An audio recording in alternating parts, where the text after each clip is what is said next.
Right, so almost 5 years ago now, Studio MDHR put out their first game, and it was one of the most visually and sonically appealing things ever made. It was also complete horseshit, but let's ignore that for the moment. Everyone loved it except this guy. It became an instant success overnight and almost immediately entered the Indie Hall of Fame. It was a masterpiece, is what I'm saying.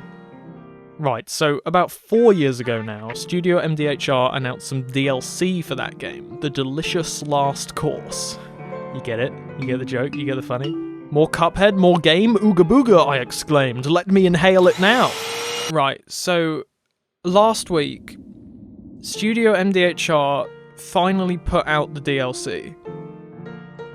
It took them 4 years. If any other developer did this, they'd be mocked until the cows came home. At that point, just make a new game, for God's sake. You're telling me that I now have to reinstall the game I deleted? Are you kidding me? I'm going to write a very stern tweet to the developers over this grave error. But not these guys. These are the fellas who animated 19 bosses by hand with the same techniques that Disney used to use, with multiple phases, moves. One guy even has 9 other bosses in his boss fight. Plus everything else in the game, the shop, the backgrounds, hundreds of smaller enemies and projectiles, and the 2 main characters themselves. The time, even for just 10 new bosses, would absolutely be worth it.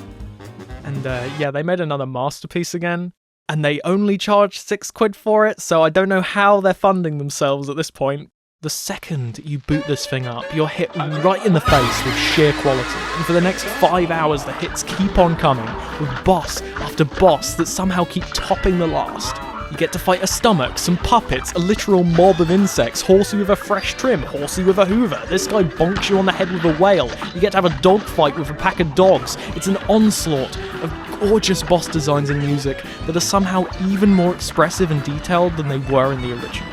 We were more than fine with this. You could have just done this. Hell, it's a DLC. You could have done less than this. But they doubled down, tripled down, and somehow managed to one-up a game that was practically impossible to one-up.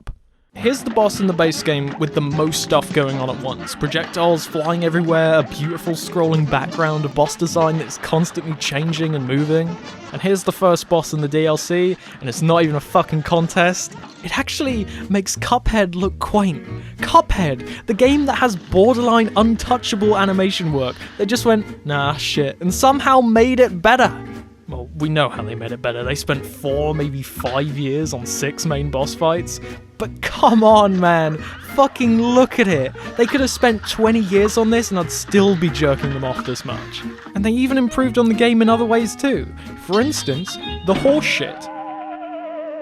The genius of the original was that the eye candy distracted you from your eternal suffering. Why get angry when another lap round means you get to look at this again? The problem for me, and it is a me problem, is that I am extremely shit, so I usually get to a point where I'd rather gouge my eyes out than see another frame of that fucking flower. So here's a fun bonus, it's less horseshit now, if you want it to be, which, yes, please end my suffering. Miss Chalice is a glorified easy mode, just without that label to stop Twitter from devolving into that debate again. She can double jump, parrying is way easier, she's got more health, but that doesn't trivialize the entire game. It's still undeniably horseshit, but just a little bit less. And that's perfect. Elden Ring did something similar earlier this year. Give me the tools to tailor the difficulty to me without neutering the experience or making the entire thing a cakewalk. And that means that I can appreciate the beautiful artwork way more, because I don't have a concussion from slamming my head into a wall. What's the point of this video? I don't know, man. Play the thing. You probably already have, but play it again. Play it 500 times. Give Studio MDHR a kiss on the cheek and a little bit of pity, because now they've got to follow this up.